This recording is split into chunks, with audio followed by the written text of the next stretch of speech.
Hi friends, நம்ம தளபதி விஜய் அவர்கள் இன்னைக்கு புயலால் பாதிக்கப்பட்ட 300 குடும்பங்களை பனையூருக்கு அழைச்சிட்டு வந்து தளபதி விஜய் அவர்கள் பார்த்தீங்கன்னா புயல் நிவாரண உதவிகள் எல்லாமே தளபதி விஜய் பண்ணியிருக்காரு. முக்கியமாக சென்னையில் டிபி சத்திரம் அப்படிங்கிற நகர் தற்போது பெஞ்ச மழையில் ரொம்ப பாதிக்கப்பட்டுச்சாம். ஸோ அதனால் அங்கே உள்ள 300 குடும்பங்களில் பஸ் மூலியம் பனையூர் அழைச்சிட்டு வந்து தளபதி விஜய் அவர்கள் உதவிகள் எல்லாமே பண்ணியிருக்காரு.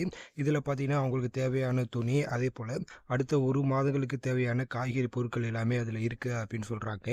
முக்கியமாக தளபதி பண்ணது இது சூப்பர். இருந்தாலும் தளபதி விஜய் அவர்கள் டைரெக்டாக களத்தில் இறங்கி இந்த உதவிகள் எல்லாமே பண்ணும்போது அதோட இம்பேக்டே பார்த்தீங்கன்னா வேறு மாதிரி இருக்கும். ஸோ இதனால் தளபதி அடுத்தடுத்த உதவிகள் எல்லாமே பண்ணும்போது டைரெக்டாக பார்த்தீங்கன்னா களத்தில் இறங்கி உதவி பண்ணால் இன்னமும் சூப்பராக இருக்கும். அதே போல் இந்த புயலில் சென்னை மட்டும் இல்லாமல் விழுப்புரம், அதே போல் திருவண்ணாமலை அப்படின்னு அடுத்தடுத்த மாவட்டங்களும் ரொம்ப பாதிக்கப்பட்டிருக்காங்க.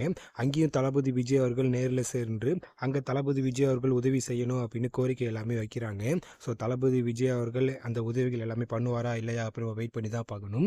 முக்கியமாக தளபதி விஜயோட இந்த டிசிஷன் பார்க்கவே ரொம்ப சூப்பராக இருக்குது. நிறைய பேர் பார்த்தீங்கன்னா வாழ்த்திட்டு இருக்காங்க. ஸோ அடுத்தடுத்து என்னென்ன பிளான் பண்ண போகிறாரு அப்படின்னு வெயிட் பண்ணி தான் பார்க்கணும். முக்கியமாக தளபதி விஜய் அவர்கள் தற்போது பிரேக்கில் தான் இருக்கார். நெக்ஸ்ட் வீக் தான் தளபதி 69 ஷூட்டிங் ஆரம்பிக்க போகுது. ஸோ அதனால பிரேக் டயத்தில் என்னென்ன உதவிகள் பண்ண முடியுமோ அது எல்லாமே பண்ணிட்டு இருக்காரு. இதை பற்றி நீங்கள் என்ன நினைக்கிறீங்க அப்படின்னு கீழே கமெண்ட்ல சொல்லுங்கள். இது போன்ற தளபதி விஜய் மூவி மற்றும் தளபதி நியூஸ் எல்லாமே தெரிஞ்சுக்க சப்ஸ்கிரைப் பண்ணுங்கள். தேங்க்யூ.